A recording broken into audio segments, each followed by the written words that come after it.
welcome to another episode of Legion Elite Motorsports. I'm your host, Isaiah.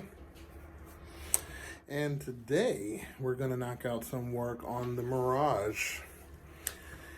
It is almost done, guys. Just a little bit more stuff, and we're going to jump onto some other cars.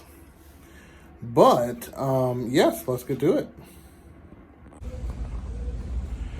All right, so we are finally back at it. I am going to add in this lower control arm, which is brand new. And I'm not going to tighten a couple of the bolts all the way because you got to make room for our H-bar. So if we look under here, we have the spot for the lower control arm, and there are two bolts, one on this side, one on the other. We're going to leave this one a little loose because that's what our bar is going to bolt onto. And we're going to leave the front mounting point a little loose also because that's what our bar is going to bolt onto. But as far as the ball joint, we're going to put that all the way on. Okay, lower control arm is on. I didn't tighten up everything, not yet. But next what we're going to do is we're going to grab the axle for this side. And we're going to slide that through. And then we're going to tighten everything up just a little bit on this side. And we're going to do the same for the other side. And that should be it. I have to add transmission fluid to this, which is, I believe, 7580. Could be wrong. But 7580 was the numbers I came up with via AutoZone. I'll double check to make sure it's correct. And then after that, I'm going to take these jack stands down. I'm going to get ready to add in the H-bar. And yeah. I think we'll be done on the bottom. But the front main seal here, which I have, because we did tear down the old engine from a previous car, that seal right there is the one that is bad. So I have another one, brand new. So we're going to do that for last. I can actually do that with just this side jacked up. So once we get there, that's what we're gonna do. And I'm gonna show you the procedures of changing the front main seal. We probably won't get to it in this episode, depending, we'll see. But definitely needs to get done in general. All right, so let's get to it. Okay, so we're going to add the end links to the sway bar. So basically, the sway bar goes in between this piece, and the lower control arm goes in between this piece. And that's pretty much what sets everything up. And I put it together just so you guys can see how it properly goes. Okay, so we are on the driver's side. We got in the axle, the outer link, lower control arm. And to get this in, it's good to have a washer with you. Something to put on the bottom side to kind of compress everything so it'll come through. And also we are going to be putting on the H bar. So I'm going to show you what that looks like. But before we do, we have to remove both jack stands. And now you can see exactly where this brace goes. Mine's a little off a tad, but not a big deal. And I have to put these 4 screws in. And this one goes over here. And that's it. So out of the 2, you take out the outer, and she is good to go. Okay, so I'm pretty sure you guys may not need to do this, but I changed the nut in the front because with the washer attachment, it was too tight around this collar. So that was a simple little adjustment, but it is bolted on.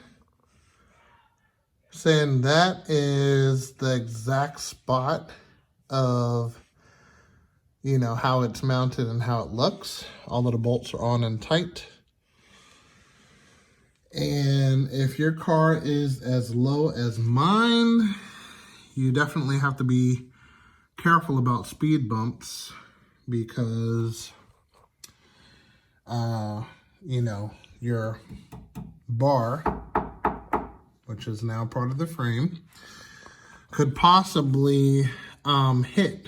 So I'm going to make it my business not to hit this, and shit, let's see how it goes. There's a lot of speed bumps and a lot of sewer drains out there that stick up a little too high. And because, you know, I live in Orlando, I will not be taking I-4. So there's that. And yeah, everything looks pretty good. It's a really tight fit, which is kind of strange. But these 2 bolts here, they're almost touching.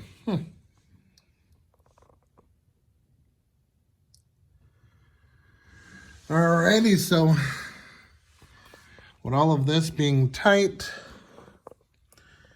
we are ready to pop the wheels on. But before we pop the wheels on, we are going to fill this transmission up with some oil. Okay, so we got 1 bottle in. Gonna put the next one in, 75/90. All right, today on Tech Tips, we are talking about the G54B oil pan. Okay, so this is your standard oil pan. This one's extremely dirty. It's gonna get pressure washed and clean, but let me tell you what happens. And this should have been a recall, but you know, 80s, what are you gonna do? So anyway, let's say you're driving with this, it's full of oil, and what happens is you know, heavy accelerate. All of the oil comes from the pickup area and sloshes to the back of the pan. So this is the front pickup tube, oil vent, and the oil sloshes to the back of the pan, and this area is left not completely empty, but imagine you're high RPM, the oil's rushing to the engine, and it's going to clear this thing out before the oil that sloshed to the back can get down there to get picked up. I got a good friend who ended up remedying that, and he did that via baffling. His name is Torrent. You can contact him and he'll get you squared away. So we're gonna look at his product. Okay, and this is the pan here. It's been sitting for a while. But so basically, this is your sump area. And this baffle is put in place so when you do heavy acceleration, it's going to keep the oil in the area where it needs to be, which is right down here. So if you look back here, you see there's a little gap there? That's to allow oil in. Okay, so it's not a completely closed off area. Also, he also put on a 10 AN bong for me so I could have a return line for the turbo instead of having it go to the timing chain area. So yeah, just hit him up. He's on Facebook. You can check him out on StarQuest Club. He's there. And yeah, get it done. Save your motor. This is 90% of the problem with G54B. In order to kind of combat it, you got to overfill the oil, which causes other problems. It's a big headache. Baffle it, don't worry about it. Worst thing you ever want to hear is a knock, knock, knock, and who's there? Rodney. Okay? So yeah, definitely get it baffled. Also, on a side note, this oil pan is from a 1.8 Mirage. So you can see Mitsubishi learned from their mistakes and they baffled the mess out of this. So this area here is for the dipstick, and then this is the area for the pickup tube. So, as you can see, this is the way it was supposed to be and not like that. So yep, get your upgrades, get it done. And that concludes today's tech tips. And just for reference, fill plug right there, it actually says oil on it. And drain, which does have a magnetic plug on it, is right there. Biggest nut.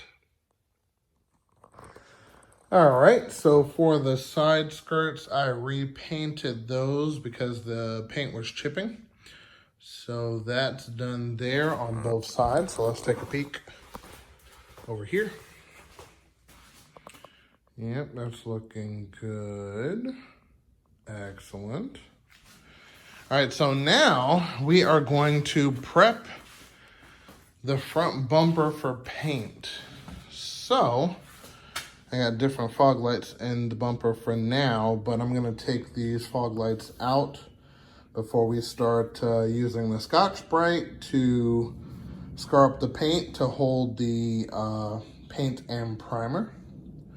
So let's take the fog lights out first. Okay, so we took out the fog lights, as you can see.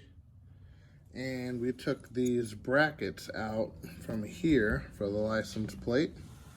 And now what we're gonna do is we're gonna take our Scotch-Brite and we're gonna rough up all of the edges so it comes from that to that. So we're going to do this to all of these edges, including the curb damage edges. So yeah, we got to get this smoothed out to where it's, you know, even. So then when the paint lays down, you shouldn't see all of this. Cross my fingers on that, but yeah, we got a lot of work to do. So let me get started and hopefully we'll be laying down some paint soon. Yep, take a look at this bumper. We got holes galore. Yeah. Oh, and speaking of which, before I forget, these have to come out. And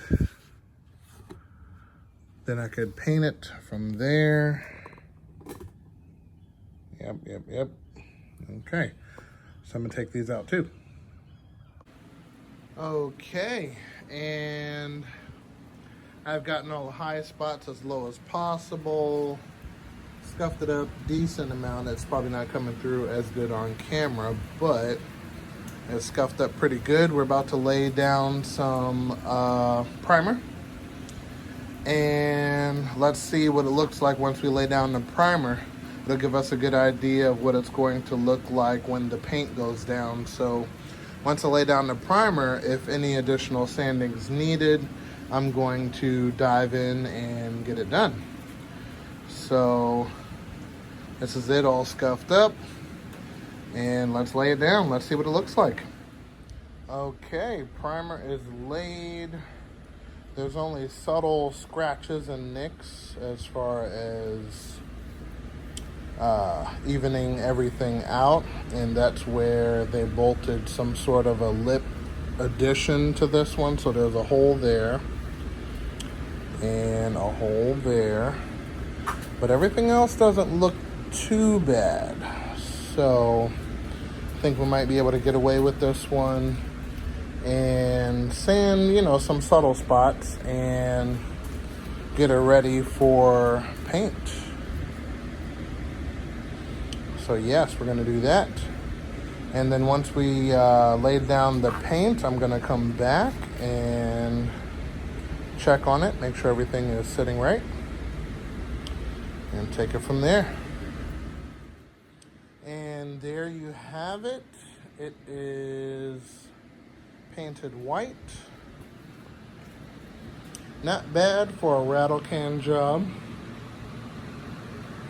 But yeah. All right, so this bumper is complete. What I'm gonna do is I'm going to pass over it a couple times with a heat gun due to the fact that it's pretty cool outside. Takes this longer to dry that way. So I'm gonna pass over this with a heat gun. At least for a good 20 minutes, maybe 30 minutes. And it should be good. I'm gonna let it rest, and then the next day I'm gonna pass over it with the heat gun one more time to kind of seal the deal. But this is after fresh paint. I have about 3 coats on here. And it actually took me 1 full can to do the whole front bumper, so not bad. And in the same token, I actually did the fog lights. So I took those other fog lights out, and I'm gonna put the original OG fog lights back in. So let's go over to the fog lights. Let's see what they look like. Okay, here they are. All right, so these are the pieces that were painted white. And then here are the fog lights in covers and all of that. But yeah, these came out pretty good. I did the same thing with these. These are actually done. And I did the same heat treatment with these. And I did these about a day ago. So these are definitely ready and everything. I noticed with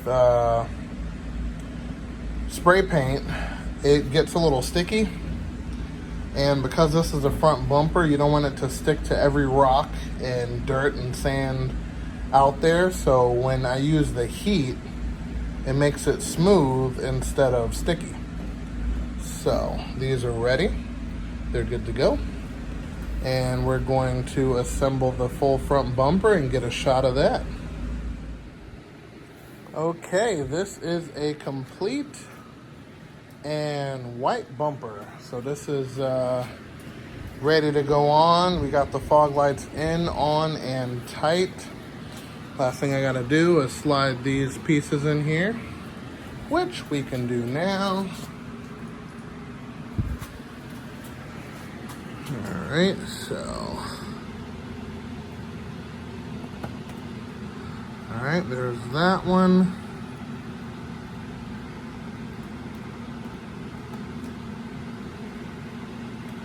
All right, there's that.